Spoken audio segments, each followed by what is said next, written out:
I had. But for AOK, Mhm. they were because I was talking about how we're struggling to retain our students for the full AOK to get their CNA, their CMA, and then home health aid and restorative aid. And Right. they said that for the healthcare ones, it doesn't have to be a full 12 hours. Is that correct? No. Okay. Everything has to be 12 hours. That's why we cobbled together the healthcare one. Okay. That's why we have that healthcare one on the back. It's put together kind of on the back end with like the CNA and the CMA together, or Okay. sometimes it's medical vocabulary or something else in there. But everything it has to be total to 12 hours. Okay. All right. Yeah. We've brought that up before, but people are not willing to change on that. So Okay. yeah. Okay. Well, because I just thought, well, maybe if I can shorten it, that might help the retention part of what we're struggling with. Right. I know. So, Others have asked. because we're getting a lot of people through CNA, but then they drop, and there's nothing Yeah. I can do to get them to I mean, I don't know. I'm struggling. Um, and I don't know now, would the CNA taking the test, is that considered a WIOA credential? I don't know. I mean, because you could still get your credential. It's not, wouldn't be officially finished in an AOK pathway. But if they get done that far and they take their state test and pass it, I think you may be able to still count that as a credential. Okay. Yeah. Be an IAT. Isn't Yes. that? Yes. I just, I don't know. It's frustrating because I know. several of them, I'm like, okay, they're going to do it this time. And they just, there's a reason why they didn't finish high school. And a lot of times it's just they don't have that oomph to keep going when things are hard. Yeah. And so CMA especially is that hold up because it's harder than CNA. Yeah. Well, because it's all the medications, right? Right, right. Letting some others in. All right. Well, I'm glad that I asked about the 12 hours thing then. Yeah, and like I said, we had another college bring that up, and right now the way AOK is structured, it has to be 12 hours. Okay. Thank you. Mhm.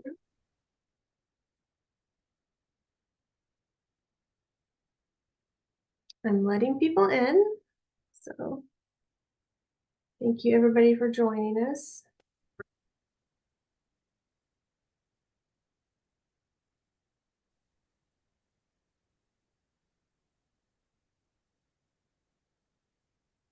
Hopefully everybody can see my screen. I'll take everybody's names off there so you're not watching people pop in. We'll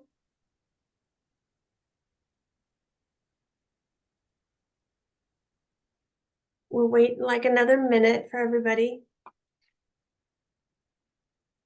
And this is being recorded, so it's already being recorded now.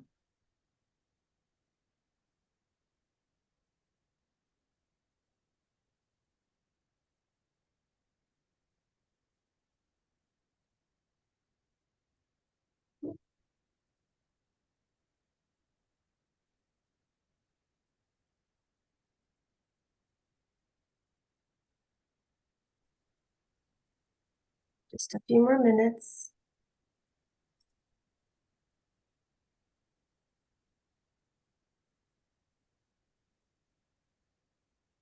I'm afraid if I get started, I may not notice people trying to get in.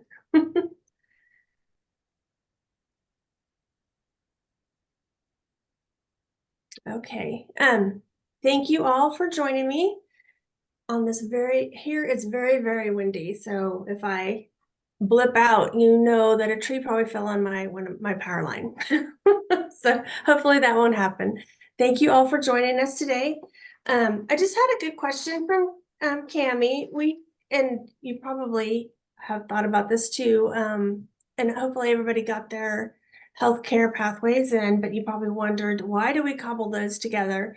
So just a real quick, for AOK, with the legislative program, you have to have 12 hours. And as you know, so many of the healthcare pathways that are desirable aren't 12 hours. We have the CNA and the CMA. And so what we do is we put them together, that or like medical terminology or something like that. And you give that to me, and then we give that to our programmer, and that's actually put together on the backside.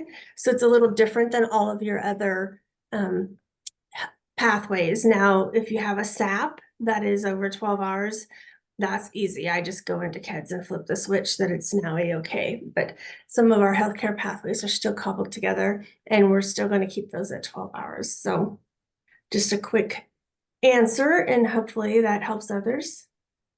All right, well, welcome today. Today is marketing and recruiting to AOK. I'm no expert on marketing, so I just put some things together that I hope would help and cited some sources that I hope would be helpful. And as we go, I probably will be asking for your input, because I know some of you have had great success with this and have some things that all of us can learn from.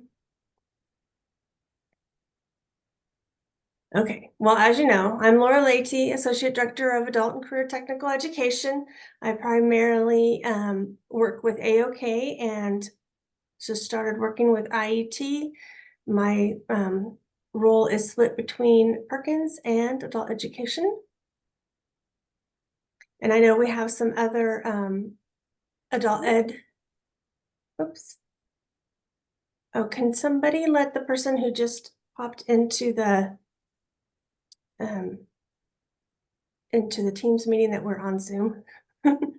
Yeah, Laura, I'll take care of that. Thank you, Eric.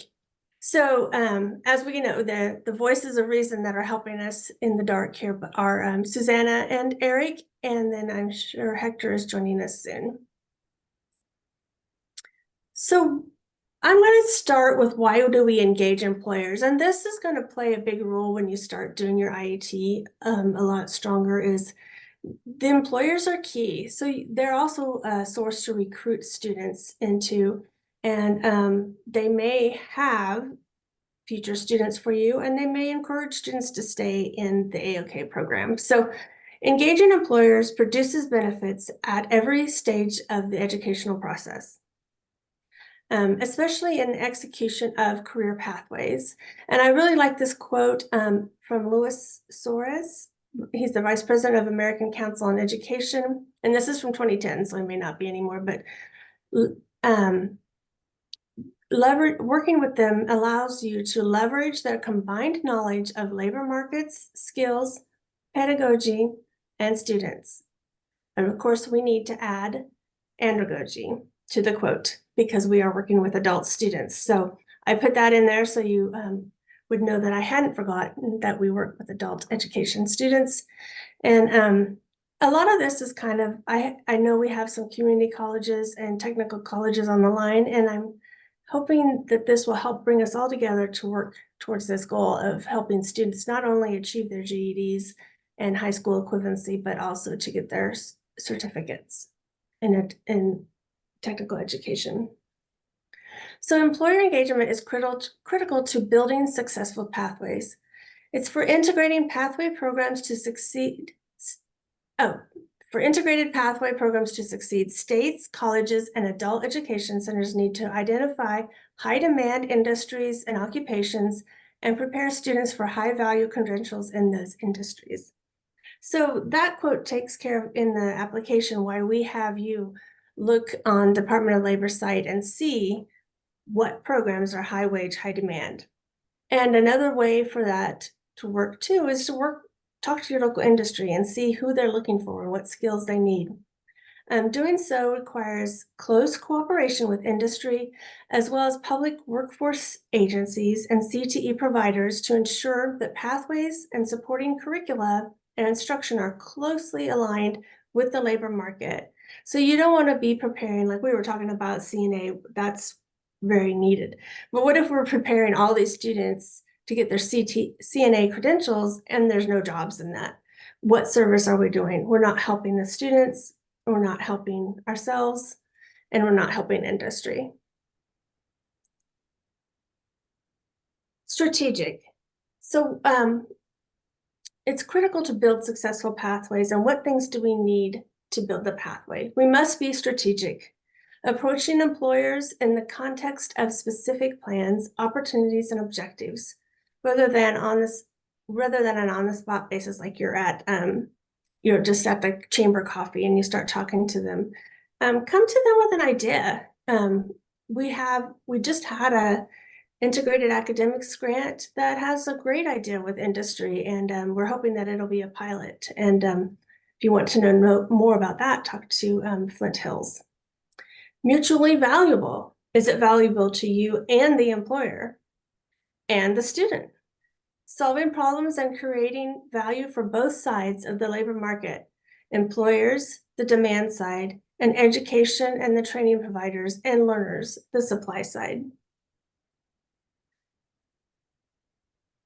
So it's wide-ranging, engaging a variety of employers by using varied methods to recruit and involve a large number, rather than relying on one or a few of the usual representatives. Don't always just rely on the nursing homes or the hospitals. Go out to the welding facilities and see who they need. Find out who your industry is and learn what they need and how you can work with them. And comprehensive. Engaging employers in a variety of issues and activities, ranging from curriculum development and competency identification to student advising and placement and policy advocacy on critical issues. So a lot of them may be having issues with safety, and maybe their employees don't understand the rules and laws of OSHA. And this is one way that you can step in and say, hey, we can help. We can help with reading comprehension, math comprehension, working with your technical college on the OSHA classes. Find out how you can help employers to be better, employees to be better, and employers to have the employees they need. You may be thinking as we're going through this, what does this have to do with marketing? Well, by making that relationship, you are building a pipeline of students. Intensive.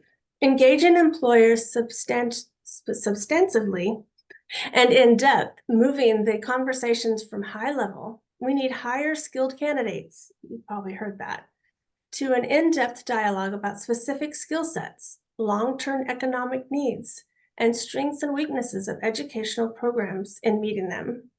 Empowering. Encourage employers to develop and assume leadership roles in pathway development and other initiatives.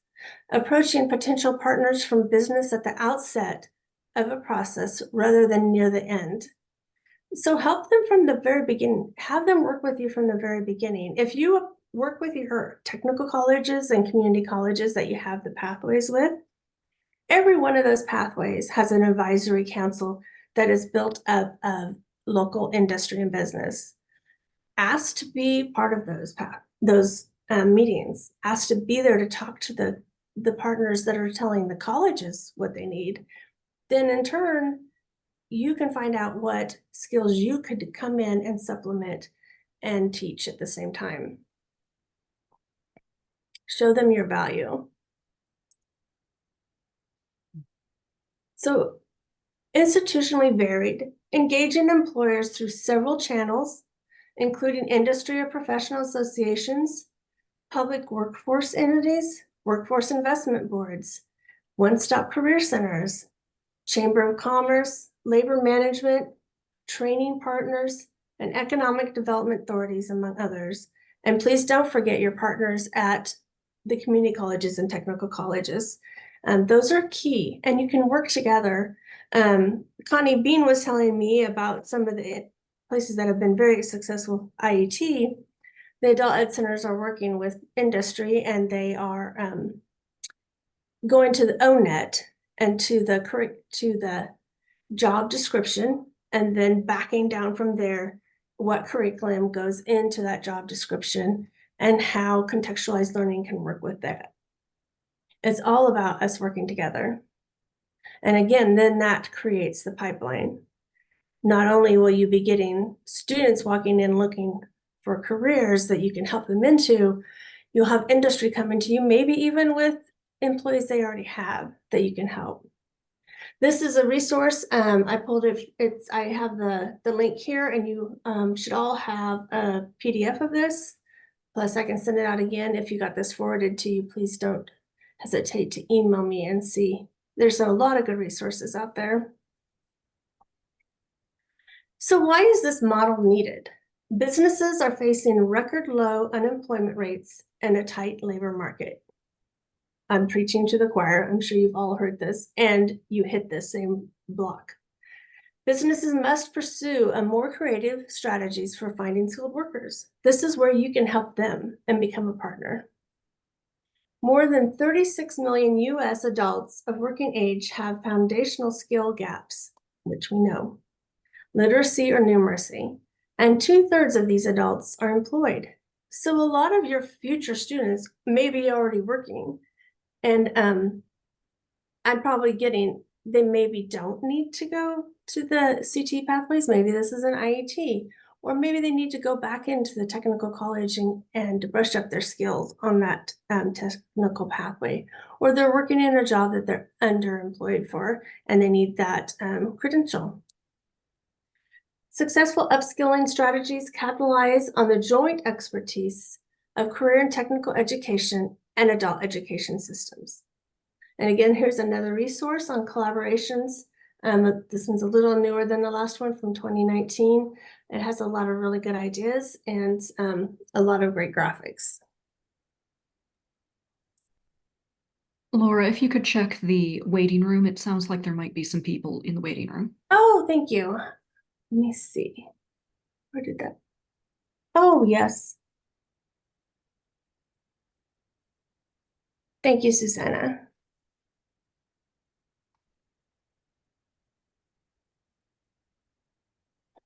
I'm so sorry that I missed you all in the waiting room. Thankfully, Susanna saw you there. I got busy talking and didn't see you. We've just talked a little bit about how adult education should be working with their current technical colleges and with local industry on contextualized learning and putting pathways together, which all of that is in the handout that I sent out earlier with the links. And if you have any questions, we can go back through it. So how do you put together a marketing piece? So we're kind of jumping now. This is how maybe you can be reaching out to the students. First, we went over the importance of industry. And now we're talking about how do you reach that target audience? How do you get the student that walks in the door? They just want to finish their high school education or get their GED. How do you get them interested in into a CTE pathway? So who is your target audience? They are students that are completing their GED or high school equivalency. GED or high school equivalency students interested in improving their career skills. Like we said, they could be working. Employees working in industry that need to complete their GED and improve their technical skills with the college. ESL students without a recognized high school diploma. CTE students that need to improve their reading or math skills.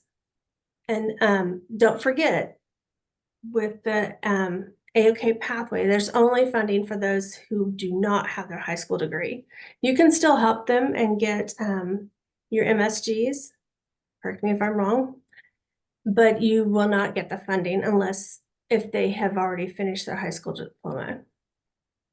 So what else? Does anybody else have any ideas on who they have found to be great, a great target to talk to about their pathways? I know we have some very experienced people out there. Does anybody want to share? Okay. Well, again, we learn best from each other, so I'm hoping some people will share as we go.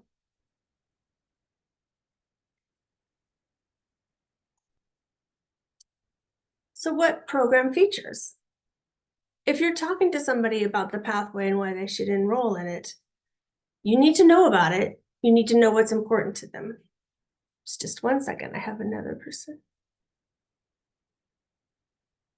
So you would need to be able to tell the student what the benefits are of enrolling in the AOK pathway. The one benefit would be the CTE courses are free to the students. That's a wonderful benefit for a student. Better employment with better wages, continued career advancement. You know, they can only go so far without your high school degree or without that the career pathway certificate. Employers see more loyal employers see more loyal employees when helping them complete an education. So if you're talking to an employer, that's another thing. You earn a more loyal employee if you are helping them to get their education and to make their lives better and increase their earning power. Maybe they're just giving them the time to complete this education. But we all know what it's like to have an employer that invests in our education and how we feel about that. So what else? Does anybody else have another feature that they like to show when they're talking to potential students or potential employers? Hi there, Ymir here. I suppose one thing that is really beneficial, if y'all have the opportunity, is sharing a success story of a recent student who's either gone through a similar pathway or CTE course. That way you can kind of explain their own journey through this process, and even more bonus points if the student's there with you, and maybe you can have them speak to that CTE or AOK pathway that they pursued. Usually success stories, students are able to socially connect with better, especially if there's somebody from their, their demographic, their own background. Right. Yes, thank you, Ymir. That's a great idea. Anybody else? Well, this is Mary Jo Hanning, and we make introduction to the AOK pathways as part of our orientation. Okay. So all students learn about it. It may not be something at first that a student thinks is right for them, but it's funny how it just kind of grows on them and they get an initial input at the very beginning. We're also having a student who is in each one of those programs speak to our students that is giving them an overview is helpful as well. Oh, wonderful. Thank you. It's planting that seed. Like you said, Mary, they may not know at first they're even interested. They may not even know it exists, right? They say on an average with marketing, it takes somebody, they have to hear it 3 times before it registers.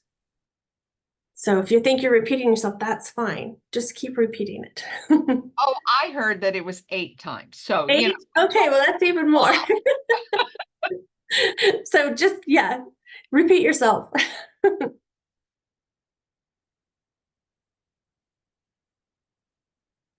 Sometimes my forward button is slow. Okay, so how do you illustrate the benefits? You might highlight the advantages and benefits that a participant can expect, kind of like we said with the success stories. Testimonial or quotes from previous participants. Use a video and photos of students that are willing to share their success stories, photos of graduations. You can be creative with this. Highlight employers and show students working in the place of employment. Again, that way too, you're still building that relationship with that employer. Like with so many relationships, you don't want to be the first time you're talking to an employer is you're asking something. You got to build that relationship. When I worked with a CDL program, one reason they would help is that they got to come in and recruit for my students. They got to be the first one to talk to them. So that employer wants to be able to get into the classroom too. Maybe you have employers come and talk to the students. Photos of families, items indicating success.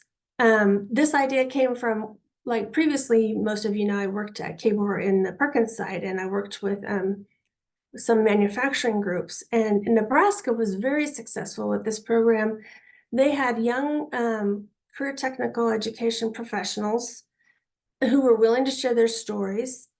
They got to show off the fancy pickup, that they bought. They didn't have student debt. They showed off the house, they're in their 20s and they have all these nice things that the kids want. That was a great way to recruit other young people. It's not just us old people telling them how great this is and to get a job.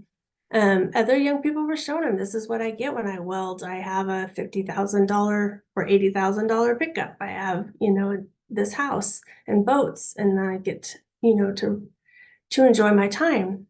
So find somebody who's willing to do that. Have successful students tell their stories and illustrate their success so that people can go, well, if they can do it, I can do it too. What else? Does anybody else have any other ideas? I know we've touched on these both a little bit. Okay. So how does it work?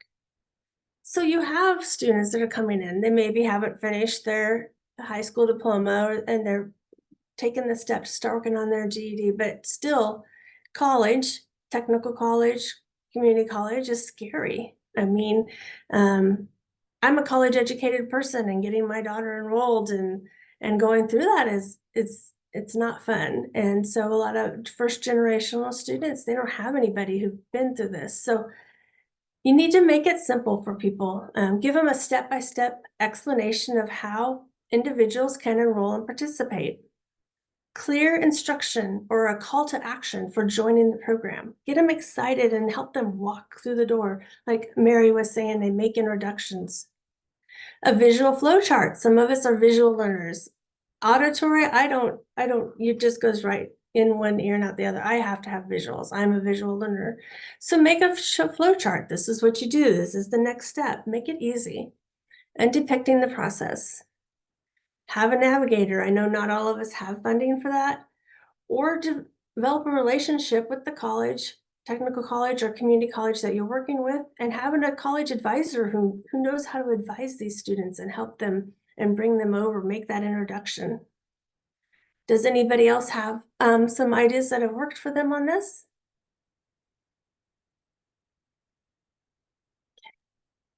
Just to elaborate a little bit further, I noted earlier that we do it as part of orientation, but the person who does our orientation is our AOK advisor and also our career navigator.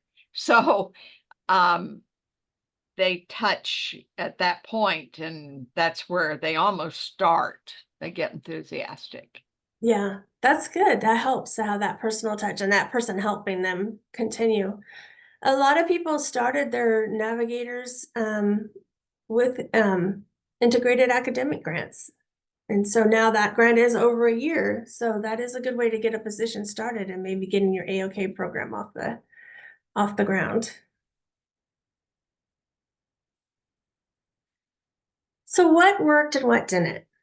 I'm kind of a fan of Agile Scrum, so I dabble in it a little bit. So I use this graphic because we've got all these great ideas. You start working on them, but maybe they're not working. So then you have to go back through, look at your data, look how many, if you've increased, decreased, what programs are getting students, and adjust. So you need to continuously evaluate the effectiveness of your recruitment efforts by tracking metrics such as enrollment rates, student satisfaction, career outcomes, which you all track anyway, but put this thought back into your outreach plan.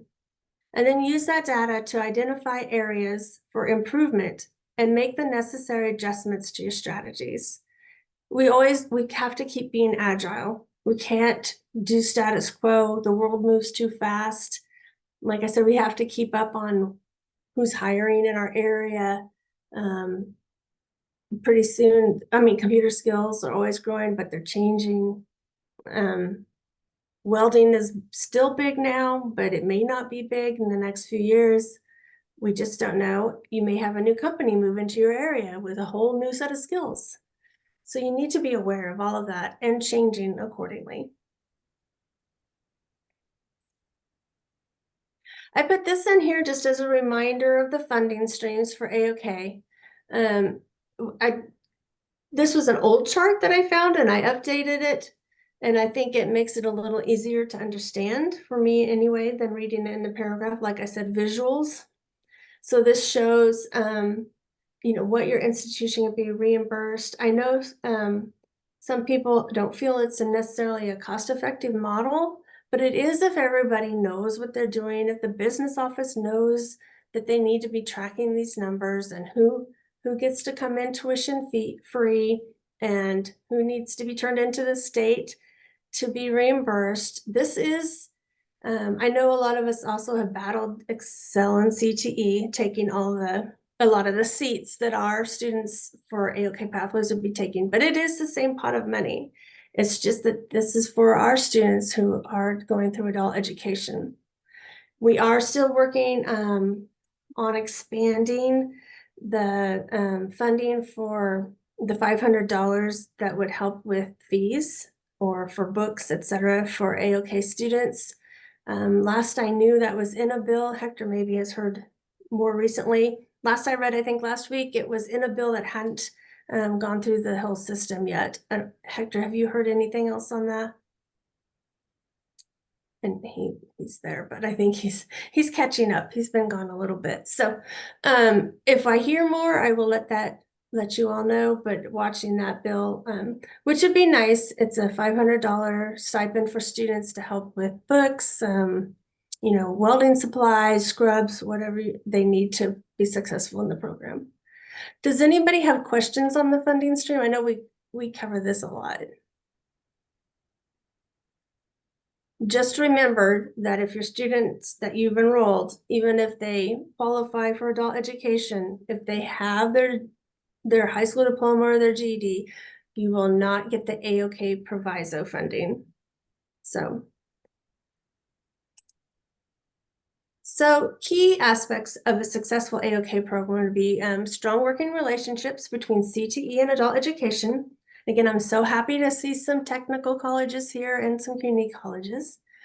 Make sure AOK pathways are reflective of the local industry hiring needs. And this is so important for the AOK pathway, and it'll be very important for IET once you start really getting into that also. Strong foundation of trust between all educational partners. Get to know the teachers that you're wanting to work with in the technical colleges. I think Mary has an excellent model that they work with their tech teachers a lot and have developed that bond and that relationship. So if you're wondering how to do it, reach out. I'm sure Mary would be willing to share. She spoke last fall on that, and we could probably get her to speak again sometime. And then provide needed professional development support to your instructors. The instructors need the support. Maybe they need a brush up on curriculum development or how to look at an ONET job description and back it down into successful curriculum. And they need to work with the CT instructor on how they can provide the contextualized learning. We are working with IBEST to try to bring them in, hoping to bring them in next fall. And of course, they are the experts, but it'll be good to have that additional training. And this, as my reminder, I always like to put out there, coming together is the beginning, keeping together is process, working together is success. And really, to be successful, we all need to work together. The adult education centers, the community colleges, the tech colleges, and bring in industry. They're on the advising committees. Bring them in and see how you can help them be successful too. Does anybody have any questions or additional comments? Hi, Laura. This is Megan Patrick at KCK Community College. Yes. I hope this isn't a silly question that you've answered already, but I have a few students that are wanting to get into the AOK. They're in my current GED classes, and they'd like to get into the AOK, but they are underage. So they're under 18. Does that have any effect on the funding whatsoever? No, I'm trying to remember if there's a minimum age on. I'll have to look it up. I haven't looked at that for a little bit, but I'll look at the law, Megan. But as long as they don't have their high school diploma, I think, and they're above 60, how old are they? 16, 17. Okay, the 16 might be a little young. We'll see. Let me look at it. and Yeah. see. I Yeah. would appreciate it, yeah, because I feel like it would be, because they already have other high school students at our tech center working on things, Mhm, but I just you want to do. make sure it's clear. Yeah, they're in there on the Excel and CTE Right. pathway. We do it all the time. Do you, Oh, Mary? Okay, good. So there we go. Yay. Perfect. They Yeah, I should have just turned this over to Mary because she's been No. doing it. Thank you, Mary. You're welcome. Have any questions, you call me. Will Yes. do. Yep. Anybody else have questions? And like I said, that's the good thing of having the group here and everybody willing, because we learn from each other more than I'm not in the trenches, guys. Okay. Well, here's our contact information. As you know, or have heard maybe, April White is now our Vice President for Workforce Development. So she started out with AOK like in 2014. And now she's our Vice President. And then we have Hector on the line, and he's our Director for Adult Education. And there's me. And then I know we have Susanna Lee and Eric Tincher on the line too. So they also all experts in adult education. I just kind of flip between the two. So I could probably talk to you about tagging your equipment for Perkins better than this, but all right. If that's it, I think I'll let you guys go. And this will be recorded, and don't ever hesitate to reach out with questions. If I don't know, I will find somebody who does. Thank you, everybody. And